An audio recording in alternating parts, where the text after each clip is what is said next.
Okay, so welcome to the channel, guys. So this is a entire series of lecture where I would be explaining you about the equity derivatives chapter.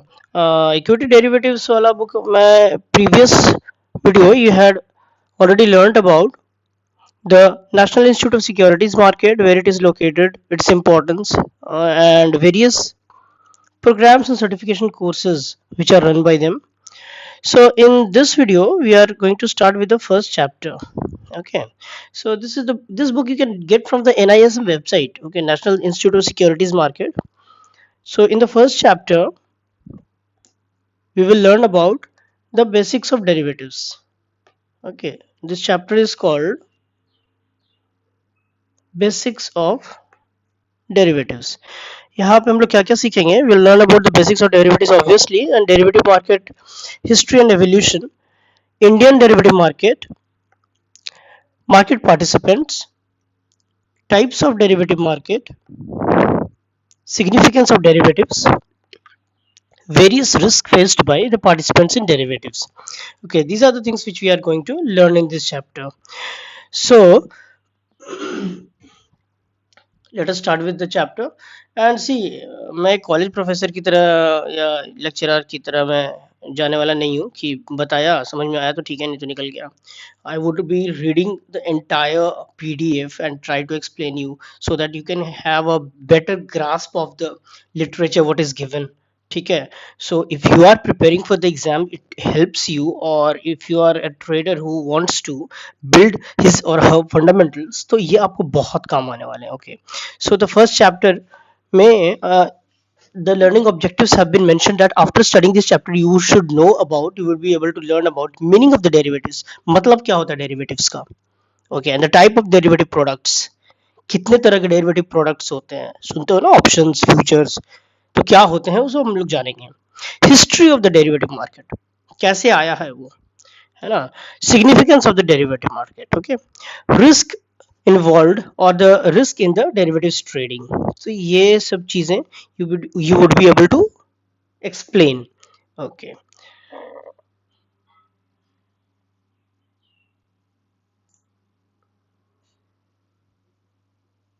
Just a minute guys, मैं start कर रहा हूँ chapter.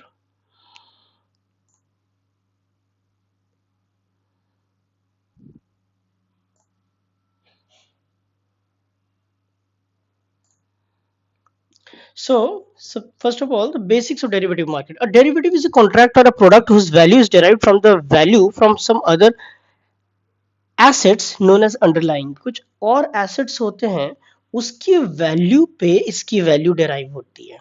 Okay, the first and foremost important thing is definition you should know. Okay, याद करने की जरूरत नहीं है, लेकिन समझने के लिए कि कोई एक ऐसा asset होता है, there is some sort of asset. It could be anything. It could be a commodity like cotton. It could be gold, crude oil, or it can be a cryptocurrency in today's date. Okay, Bitcoin, Ethereum वगैरह जो जो होते हैं, तो इन सब के basis पे इन ये अंडरलाइंग कहलाएंगे. These are called underlying, right. इन्हीं को हम क्या कहेंगे? अंडरलाइंग. इनकी बेसिस पे एक कॉन्ट्रैक्ट की वैल्यू डेराइव होती है,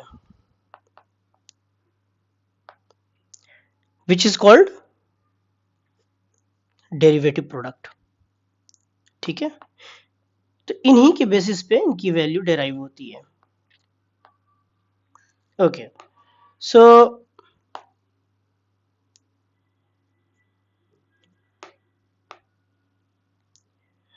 derivatives are based on the wide range of underlying asset. This include, इन्होंने वही एक्सप्लेन किया है कि क्या क्या हो सकता है. This could be the metals, right. Metals such as gold, silver, aluminium, copper, nickel, zinc, tin, lead etcetera. Energy resources हो सकते हैं like crude oil, just now I told you, electricity, coal, natural gas. ठीक है, इसके भी derivative product बनाए जा सकते हैं. तो दीज आर कॉल्ड अंडरलाइंग, इन्हीं को हम अंडरलाइंग कहते हैं, और underlying asset. Alright, agricultural commodities भी हो सकते हैं like wheat, sugar, cotton, pulses etcetera. And financial assets हो सकते हैं जिसमें आप ट्रेडिंग करते हैं generally. They are shares, bonds, foreign exchanges. ठीक है, तो यही है वो चीजें जिनको हम अंडरलाइन कहेंगे, जिसकी बेसिस पे the value of the contract is derived and the product is called derivative. Alright.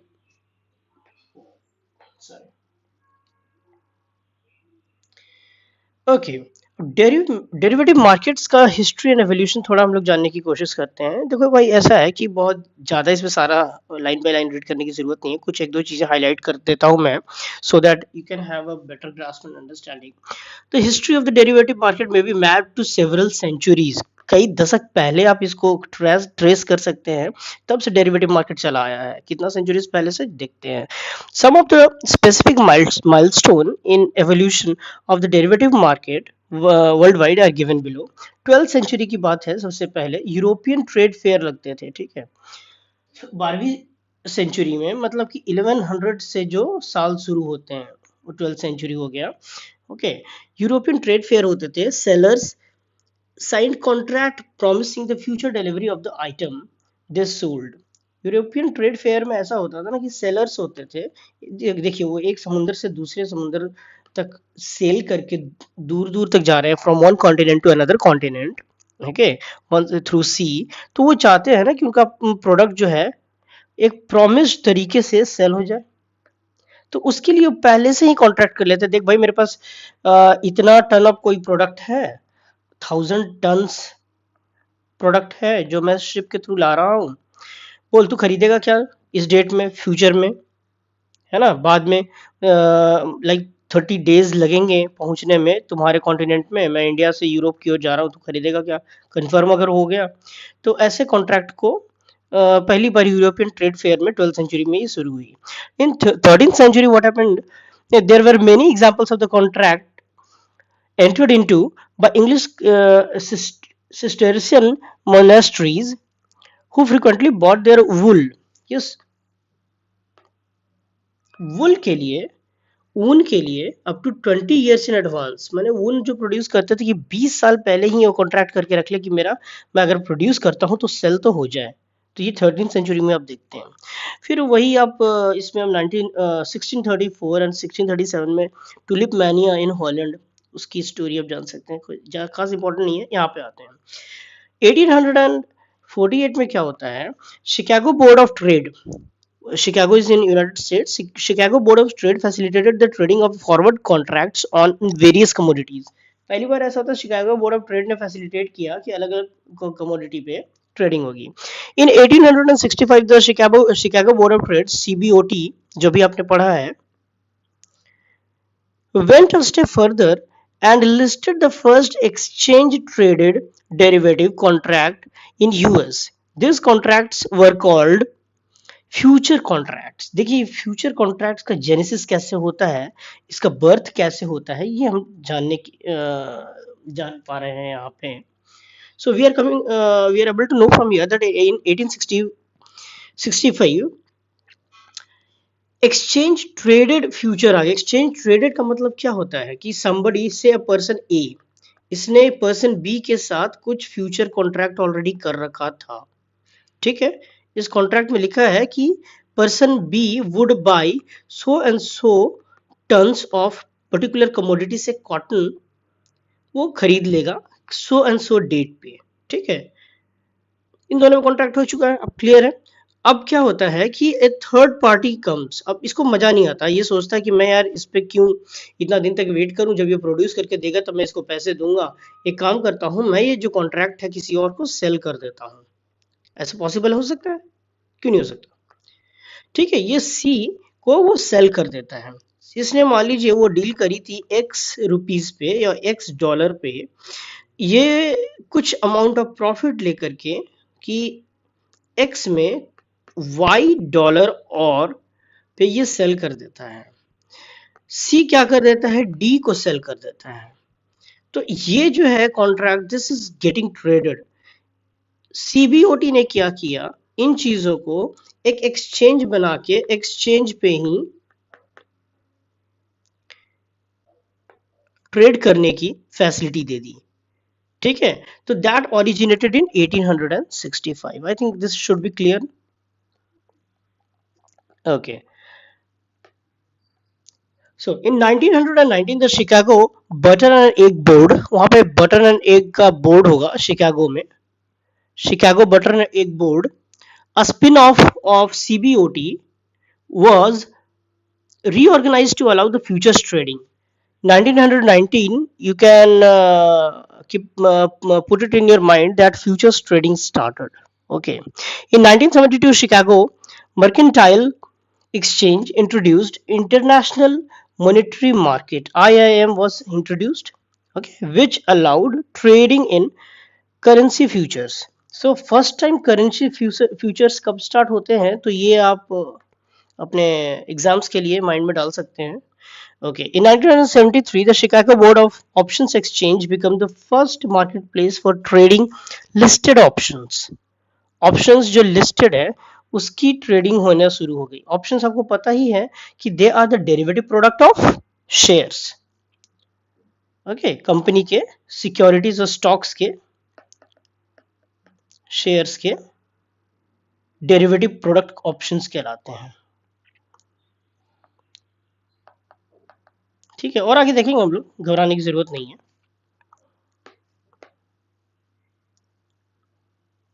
Okay, सो ये और भी कुछ चीजें हैं जो आप पढ़ सकते हैं, जो मैं यहाँ पे स्किप कर रहा हूँ. जो एक्सप्लेन करने की चीज होगी उसी को एक्सप्लेन करता हूँ, है ना. So factors influencing the growth of derivative market globally. So ये तो आपने पहले हिस्ट्री देख लिया कि क्या होता था, कि कैसे यूरोपियन ट्रेड फेयर वगैरह में जो डेरिवेटिव प्रोडक्ट्स की ट्रेडिंग शुरू हुई थी. अब हम लोग देखने वाले हैं कि व्हाट वाज सच थिंग जिसके कारण इसका ग्रोथ हुआ. डेरिवेटिव प्रोडक्ट लोगों को अट्रैक्टिव लग रहा होगा ऑब्वियसली, तभी तो वो ग्रोथ होना शुरू हो गया. ठीक है, ओवर द लास्ट 5 डेकेड्स, मैंने 50 साल तक की कहानी है. आज 2025 की बात करें तो 50 साल पहले मैंने 1975 से एक फिनोमिनल ग्रोथ हुआ है. तो क्यों ग्रोथ हुआ है जानने की कोशिश करते हैं हम लोग. Over the last 5 decades, the derivative market has seen phenomenal growth. Many derivative contracts were launched at exchanges across the world. Some of the factors driving the growth of the financial derivatives are increased fluctuations in underlying asset prices in financial market. देखिए यार, कोई किसी ने India के reference पे एक example करते हैं जो कि जिसकी ट्रेडिंग नहीं होती है. आप हमेशा देखते हैं ना कि you always see during the month, particular month, sorry, during rainy season, onion tops के प्राइस, TOPS टॉप्स के प्राइस में टमाटो, ऑनियन एंड पोटैटो के प्राइसेस बहुत हाई हो जाते हैं. ठीक है, तो particular month like rainy season के बाद से जुलाई से अक्टूबर वगैरह तक, क्योंकि इनकी प्रोडक्शन कम होती है, तो इनके प्राइसेस में बहुत फ्लक्चुएशन होता है. तो अंडरलाइंग एसेट के प्राइसेस में बहुत ज़्यादा फ्लक्चुएशंस हो रहे थे, तो इसके कारण ये ग्रोथ होने का वन ऑफ द रीजन था. Okay, increased fluctuations in underlying asset prices in financial market. कोई ऑयल प्रोड्यूसिंग कंपनी है सऊदी अरेबिया की, उसके प्राइसेस में बहुत फ्लक्चुएशन, को पता ही नहीं है कि कौन खरीदेगा और कितना अमाउंट में खरीदेगा, तो कितना वो प्रोड्यूस करे, तो प्राइस में फ्लक्चुएशन होगा ना. लेकिन उसको पता चल जाएगा भाई मेरे पास 20 कस्टमर्स हैं और 20 जो है इतना मेगा बैरल सारे लेने वाले हैं, तो उनको पता है, अप्रोक्सीमेट आइडिया है कि हाँ भाई 2000 मेगा बैरल्स अगर मैं मंथली प्रोड्यूस करूँ. ऐसा कुछ होता नहीं है, मैं हाइपोथेटिकल एग्जांपल से समझा रहा हूँ कि अगर इतने अगर लोग बाई कर लेंगे तो आई एम श्योर कि मेरे इतने प्रोडक्ट्स बिक सकते हैं, तो उतना ही मैं प्रोड्यूस करूँ, उससे ज्यादा मैं क्यों करूंगा. ठीक है, दूसरा रीजन है integration of the financial market globally. Globalisation का जब एज आया, so you saw the people started travelling from here one place to another, the economy got linked. Okay, so the financial market कहाँ पीछे रहने वाले थे, ये भी तो लिंक हो जाएंगे ना. फाइनेंशियल मार्केट में ही एक जगह का जो सामान है एक्सपोर्ट इम्पोर्ट के थ्रू दूसरी जगह सेल होता था, तो उसके कारण that was another factor for growth of the derivative market. Okay, use of the latest technology in communication has helped in reduction of the transaction cost. Communication से related और latest technology has contributed to the growth of derivative market. Okay, अगर इसमें से कुछ options देंगे तो आप सोच करके मैंने MCQ अगर आते हैं एग्जाम में तो ये कुछ ऑप्शंस रहेंगे तो आप सोच करके आंसर कर पाए, इसलिए मैं इसको एक्सप्लेन करते जा रहा हूँ. Enhanced understanding of the market participants on sophisticated risk management tool to manage risk. Market participants कौन कौन है, कौन कौन से कंट्री में हमारे सेलर्स और बायर्स एग्जिस्ट कर रहे हैं, तो जो एसेट प्रोड्यूस कर रहा है उसको पता लगेगा, या एसेट सेल कर रहा है उसको पता लगेगा कि कौन पर्सपेक्टिव बायर्स हो सकता है, कितना बाई कर सकता है, कौन कितना सेल करने की कैपेसिटी रखता है। एक बायर को भी पता है कि कौन कितना कैपेसिटी सेल करने की कैपेसिटी रखता है। तो इसके कारण और भी लोग डेरिवेटिव मार्केट में पार्टिसिपेट करने लग गए, जिससे क्या हुआ कि एक प्राइस जो है ना की स्टेबिलिटी रह गई, price stability came out. Okay,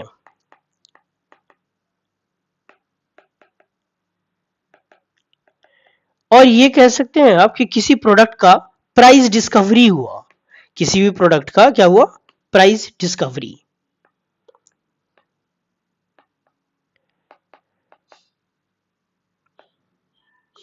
ठीक है, तो ये तो एक इंपॉर्टेंट चीज है जो आपको हमेशा याद रखना चाहिए कि derivative markets helps in price discovery of particular underlying asset जिसका वो डेरिवेटिव है। ठीक है, frequent innovations in derivative market and newer applications of the product, so these were the factors which led to the growth of derivative market globally। ये हम लोगों ने समझा अभी। ओके, सो अब आते हैं हम लोग इंडियन डेरिवेटिव मार्केट में। इंडियन पर्सपेक्टिव में कब से कहां शुरू हुई क्या।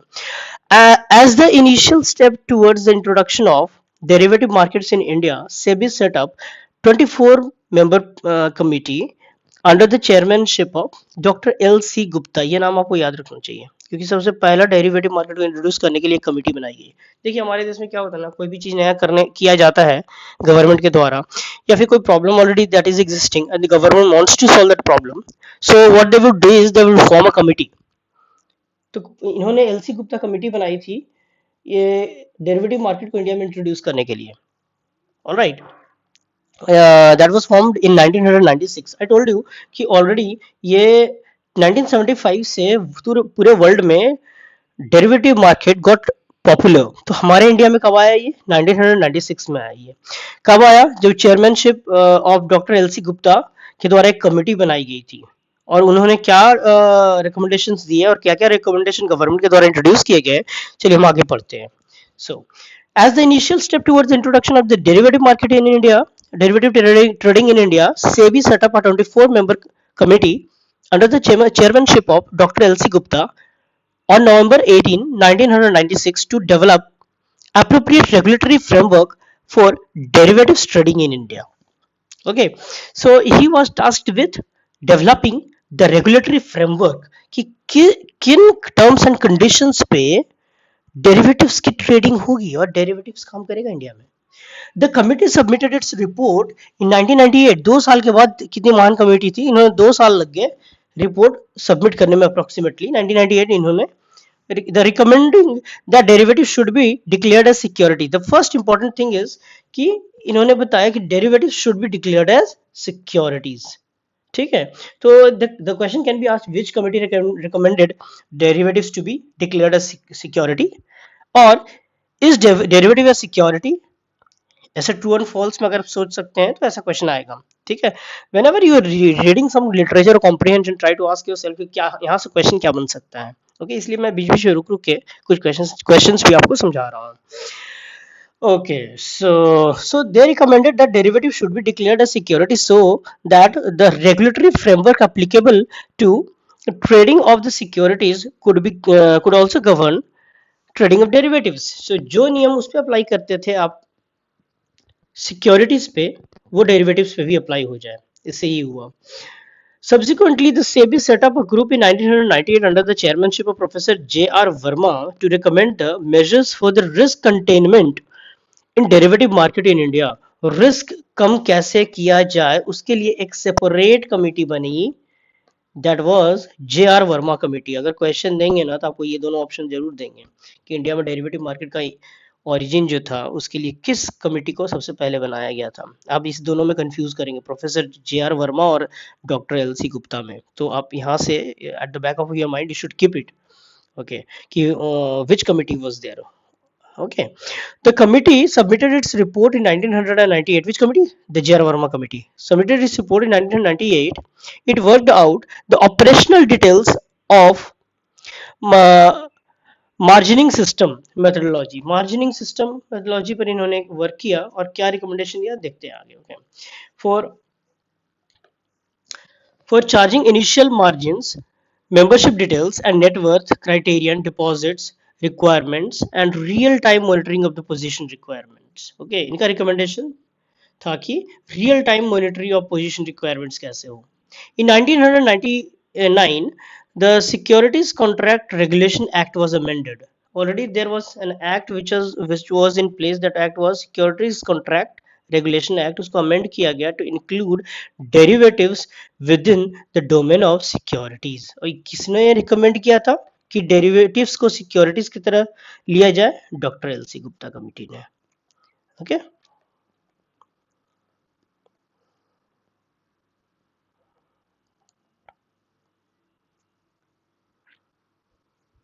In March 2000, the government repealed the 3 old decade notification. Not important. The exchange traded derivative started in India in June 2000. This is very important sentence which you must put in your mind for the perspective of exam. कि exchange traded derivative India में कब start हुई? तो that started in June 2000 with SEBI permitting the BSE and NSE to introduce the equity derivative segment. Okay, these two exchanges were permitted. Bombay Stock Exchange जो पहले से था, NSE National Stock Exchange were permitted by SEBI. Okay, to introduce the equity derivative segment. Equity derivative आप introduce कर सकते हैं. June 2000 में permission दिया गया था SEBI के द्वारा. To begin with, the SEBI approved the trading in index future contracts based on Nifty and Sensex. Nifty और सेंसेक्स जो थे दोनों के रेस्पेक्टिवली इंडाइसेस थे, उस पे डेरिवेटिव आएगी. Which commenced the trading in June 2000. जून 2000 से ट्रेडिंग भी स्टार्ट होगी. Later trading in index option commenced in June 2001. Okay, जून 2001 से ट्रेडिंग स्टार्ट हुई. सॉरी, ये यहाँ पे देखिए, ये trading in index option commenced in June 2001.